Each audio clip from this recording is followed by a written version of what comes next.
그는 근본 하나님의 본체시나 하나님과 동등됨을 취할 것으로 여기지 아니하시고 오히려 자기를 비워 종의 본체를 잡으사 사람과 같이 되셨고 사람의 모양으로 나타나사 자기를 낮추시고 죽기까지 복종하셨으니 곧 십자가의 죽으심이라. 아멘.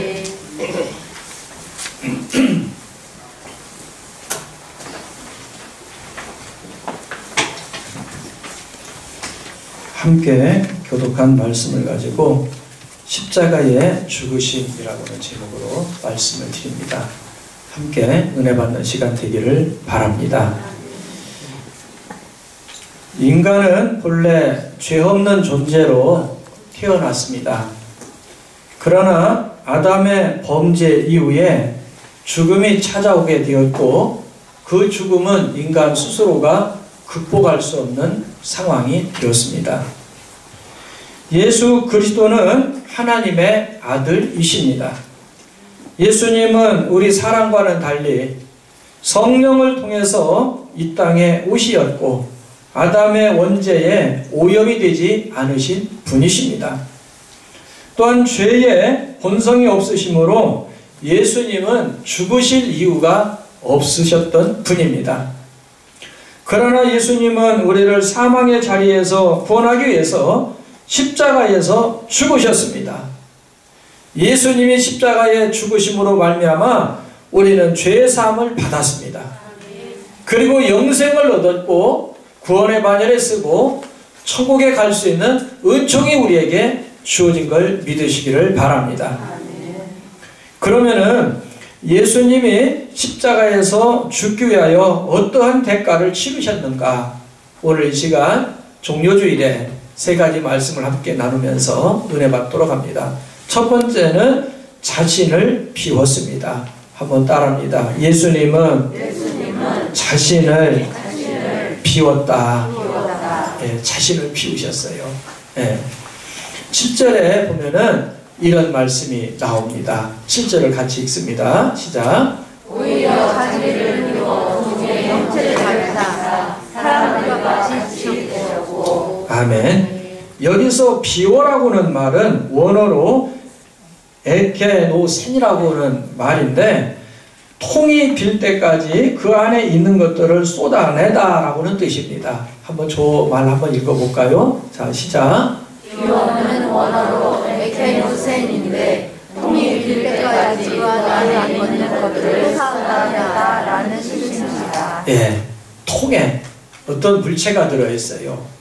근데 그것이 다 나올 때까지 이것을 비운다나 그런 뜻입니다. 예를 들어서 기름통에 기름이 들어있어요. 그 기름을 쏟아요. 다 비워요. 그 마지막 한 방울까지 다 거울러 가지고 거울러서 마지막 한 방울까지 아낌없이 다 쏟는 거.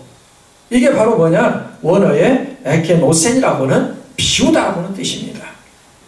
그런데 우리 예수님께서는 우리를 죄악 가운데서 살리시고 구원하기 위해서 예수님은 십자가에서 물과 피를 한 방울도 남기지 아니하시고 마치 통에 기름이 한 방울도 남기지 않고 다 떨어지고 완전히 다 빈 통이 된 것처럼 우리를 위해서 그렇게 물과 피를 쏟으신 걸 믿으시기를 바랍니다. 그 예수님의 비우심으로 말미암아 물과 피를 우리를 위해서 쏟으시고 피우심으로 말미암아 물을 쏟고 피를 쏟음으로 말미암아 우리가 죄사함을 얻고 구원의 반열에 쓰게 되고 우리는 영생을 얻고 천국에 갈 수 있는 은혜가 우리에게 주어진 것입니다. 예수 그리스도는 영광스러운 지위를 뒤로 한 채 종의 형체를 입으셨습니다. 종의 외양만 취한 것이 아니라 본질적으로 예수님은 종이 되셨습니다. 그 이유는 우리를 죄와 죽음 가운데서 구원하기 위해서 스스로 자기를 비워 인간의 몸을 입으신 것입니다. 우리는 고난의 의미를 깨달으려면 자신을 비우고 내려놔야 됩니다. 비우는 행위는 자신의 행위를 다시 한번 돌아보는 것이고 개인의 작은 행위를 통해서 우리 자신을 한번 바꾸는 그런 것이 될 것입니다. 비움이 세상을 바꾸고 하나님께 영광을 돌린다는 사실, 이것을 오늘 우리들은 잊어서는 안 될 겁니다.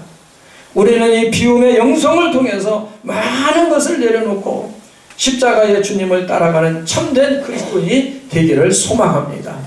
그래서 오늘 우리들도 자꾸 비워야 돼요. 비워야 돼.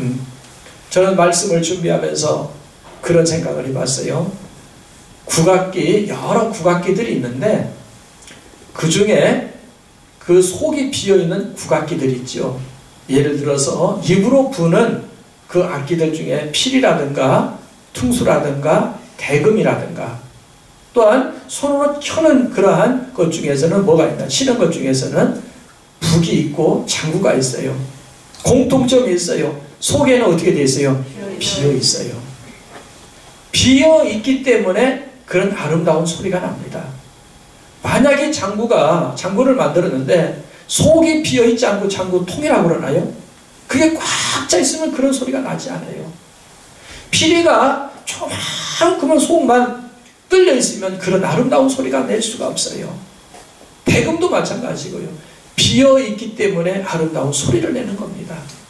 오늘 우리도 우리 속에 탐욕과 욕심과 죄악과 또한 지나친 우리의 마음속에 여러 가지 잘못된 것, 과잉된 것들이 있으면 여러분 하나하나를 비우시기를 바랍니다. 그럴 때 오늘 우리들은 아름다운 공명을 내고 아름다운 소리를 내고 아름다운 삶을 우리는 영위해가고 주님이 기뻐하시는 아름다운 삶을 우리는 살아갈 수 있음을 여러분 믿으시기를 바랍니다. 두 번째로는 예수님은 자신을 낮추셨습니다. 한번 따라합니다. 예수님은 자신을 낮추셨다.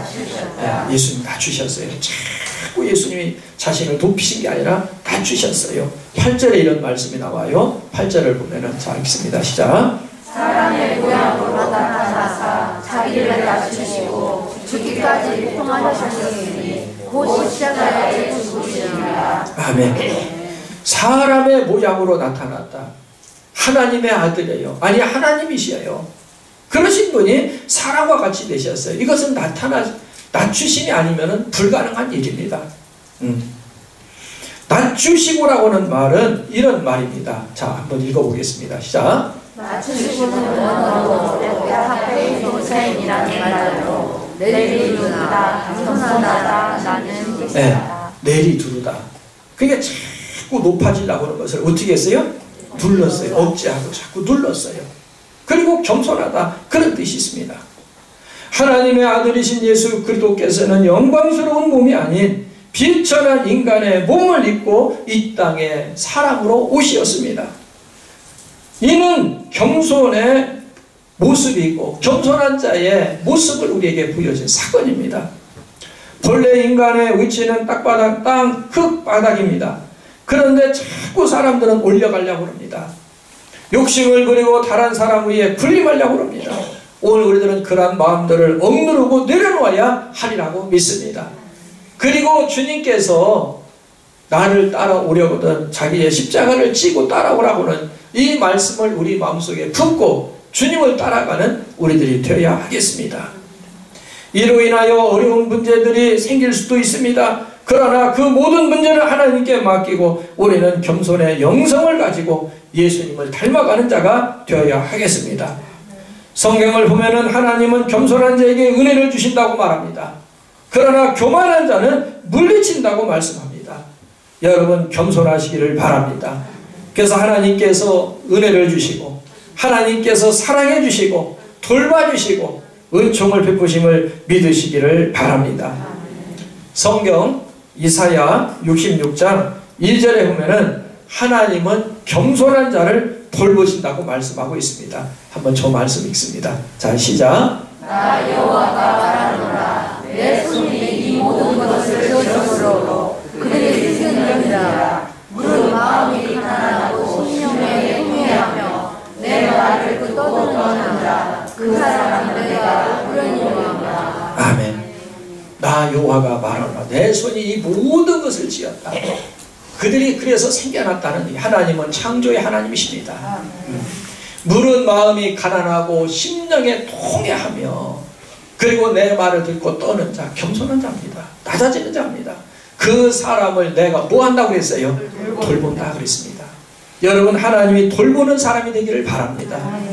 하나님이 생각해주는 사람, 하나님이 지켜주는 사람, 하나님이 관심 갖는 사람, 이것이 여러분 복이요 은혜인 줄로 믿습니다.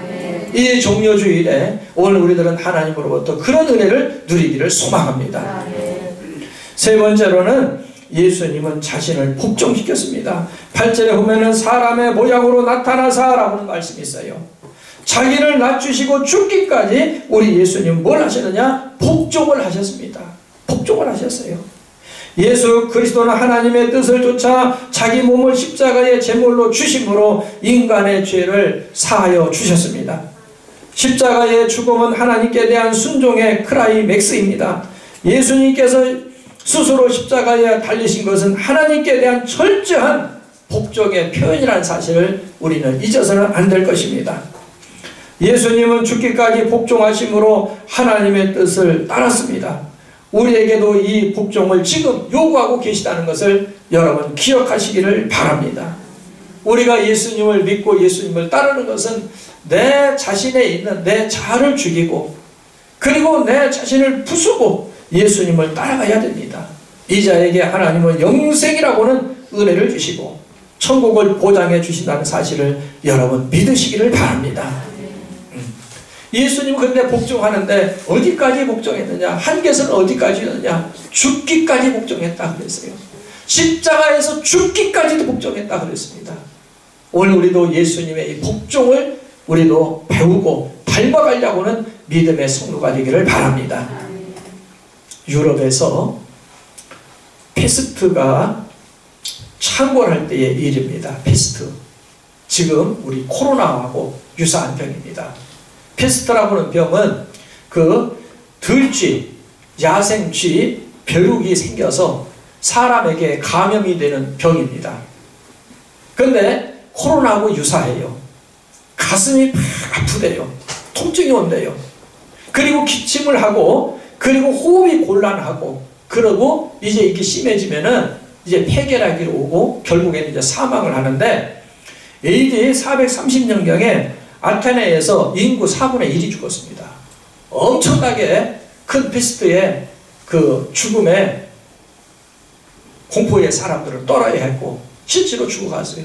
지금 그 이탈리아나 유럽 지역, 영국이나 독일 이런 또 지금 상당히 어려움이 있죠. 미국이 상당히 지금 어려운 상황이 있고요. 예. 그런데 지금 코로나하고 이 유사한 이 패스트가 유럽 전역을 상당히 공포의 도가니로 몰아넣고 있었어요. 피해는 상상을 초월할 정도로 심각해졌습니다. 지금 코로나하고 유사합니다.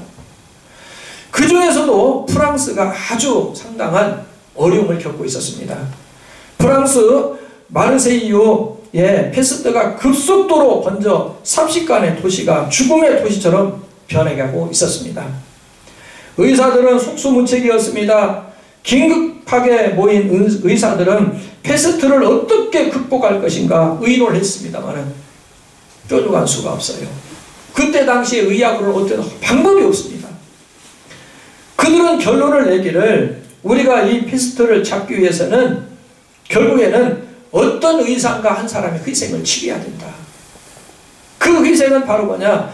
패스트로 인하여서 사망을 한 사람에게 들어가서 정밀 검사를 하고 해부를 하고 그 바이러스의 원인을 찾아내고 치료법을 찾아내는 것밖에 없다. 그런데 그 의사는 한 명이든 두 명이든 죽을 각오하고 그 속에 들어가야 된다. 결론은 그렇게 내렸어요. 그런데 이 무서운 이 패스트 병에 누가 감염이 되어서 그 의사가 할 사람이 아무도 없습니다. 다들 서로가 눈치를 보고 무서워하고 이제 방법은 그 방법밖에 없는데 다들 사람들이 이제 뭐만 쳐다보고 있어요. 그때에 한 의사가 일어났습니다. 젊은 의사인데 그 의사가 누구냐? 장귀욘이라고는 의사입니다. 장귀욘. 제가 프랑스 조국을 위해서 내가 생명을 바치겠습니다. 이래 죽으나 저래 죽으나 한 번 죽는 거 아닙니까? 조금 일찍 죽으나 조금 늦게 죽으나 마찬가지 아닙니까? 내가 생명 하나 내놓겠습니다. 그렇게 하고 나는 예수 그리스도의 이름으로 패스트에 걸린 시체를 해부하고 관찰하여 기록할 것을 여러분에게 이름을 거론하면서 이제 의사들 앞에서 약속을 했어요. 그리고 즉시 그 자리를 떠나 장기호는 밤새도록 집에 가서 기도하고 마음으로 준비하고 새벽에 패스트로 죽은 환자의 방에 들어가서 해부를 시작합니다. 정밀하게 검사하고 꼼꼼하게 이제 병원에 일지를 씁니다. 이 사람의 상태는 이렇고 병기는 이렇고 다 들여다본 것을 기록을 해요. 그리고 환자의 상태를 기록한 종이가 균이 오염될까미 이것을 식초가 담겨있는 그 병, 담았던 병, 거기에 강력한 살균 효과가 있다는 것을 알고 그것을 딸고 그곳에 이 종이를 집어넣고 마개를 딱 틀어박고는 그 방을 나옵니다. 12시간 후에 장기호는 패스트에 감염이 되어서 이제 그는 사망하고 맙니다. 그러나 장기호이 죽어가면서 파악한 패스트에 대한 기록은 패스트를 정복하는 일에 결정적인 역할을 했다고 합니다. 그의 죽음은 패스트로 죽어가는 유럽 그리고 자기 나라 모국인 프랑스를 구하는데 큰 역할을 해서 패스트를 결국 이겨내게 되었습니다. 이처럼 예수 그리스도께서도 하나님과 동등하게 되는 분이시지만서도 낮아지시고 포기하시고 십자가에서 죽으심으로 말미암아 지옥에 갈 수밖에 없는 오늘 우리들을 구원하시고 우리에게 영생과 천국을 주심을 여러분 믿으시기를 바랍니다. 예수님이 아니고서는 그 누구도 우리를 영생의 자리에 끌어올릴 수 있는 분이 없다고는 사실입니다. 그리고 천국에 우리를 가게 할 수 있는 분이 아무도 없다는 사실, 이것을 우리들은 주님 앞에 분명히 고백하고 신앙으로 우리는 말해야 하리라고 믿습니다. 우리는 자랑스럽게 여기는 학벌, 때로는 가문, 명예나 재산, 이것들을 하나님 앞에 내세워서는 아니 됩니다. 이런 것들이 교회에 때로는 해가 되고 덕을 끼치지 못하고 있다는 것을 기억하고 내 자신을 낮추고 낮아지면서 주님 앞에 내 자신을 복종할 수 있는 믿음의 사람이 되기를 바랍니다. 우리는 고난주간을 맞이했고 또한 우리들은 종료주의를 맞이해서 주님의 사랑과 주님의 큰 은혜를 다시 한번 입은 자로서 주님을 더 가까이 하고 주님을 더 사모하고 영모하면서 주님이 주시는 참 평안과 은혜를 누리면서 우리는 이 한 주간 주님 앞에서 승리하기를 원합니다. 말씀을 이어갑니다. 예수님이 십자가에서 죽기 위하여 예수님은 어떠한 대가를 치르셨는가? 저는 세 가지 말씀을 이 짧은 시간에 드렸습니다. 첫 번째는 자신을 어떻게 하셨습니까? 비우셨습니다. 자신을 참 철저히 비우셨어요. 두 번째로는 자기 자신을 낮추셨습니다. 하나님과 동등한 위치에 있었지만 우리 예수님은 그것을 개의치 아니하시고 자기 자신을 항상 낮추셨어요. 사역하실 때에 어디를 가든지 특별한 대우받기를 원하지 않으셨습니다. 나는 특별한 하나님의 아들이다. 나는 VIP로 대접을 받아야 된다. 어디를 가든지 나는 특별한 대우를 받아야 된다. 예수님 그런 적 없습니다. 그렇게 하지도 않았고 그런도 안 했습니다. 그런데 오늘날 입으로는 하나님 사랑합니다. 예수님 사랑합니다. 예수님 따르겠습니다 하는 사람들이 말입니다. 특별한 대우 안 해주면 삐집니다. 골렙니다. 시험 듭니다. 거기서 행패를 부립니다. 해서는 안 될 행동을 합니다. 나한테 이렇게 대우할 수가 있느냐? 화를 부리고 분노하고 혈기를 부립니다. 공동체를 해칩니다. 여러분 이건 아닙니다. 우리는 그런 것 우리는 우리 속에서 빠져나가야 됩니다. 소멸되어야 됩니다. 그런 것들이 우리 속에 부서지기를 바랍니다. 예수님은 마지막으로 자신을 복종시켰는데 십자가에 죽음까지도 복종시키고 철저히 하나님의 뜻에 순종하며 나갔던 분입니다. 오늘 우리들은 그 예수님을 본받고 예수님을 따르는 우리들이 되어야 하겠습니다. 오늘 종료주일을 맞이하여 예배하는 우리 신송교회 성도님들에게 예수님의 크신 은혜와 은총이 함께하기를 주님의 이름으로 축원을 드립니다. 기도하시겠습니다. 예수님 감사합니다. 우리 예수님께서 십자가의 죽음을 통해서 오늘 우리가 구원받았고 영생의 자리에 이르게 되었고 하나님의 자녀가 된 것을 감사를 드립니다. 예수님은 십자가를 지기 위해서 자신을 비우셨습니다. 낮추셨습니다. 십자가에 죽기까지 철저히 복종하셨고 뒤를 돌아다보지 않으셨습니다. 그 예수님을 따라가게 하여 주시고 예수님을 본받으려고 노력하는 저희들 되게 하여 주시옵소서. 예수님의 이름으로 기도드리옵나이다. 아멘.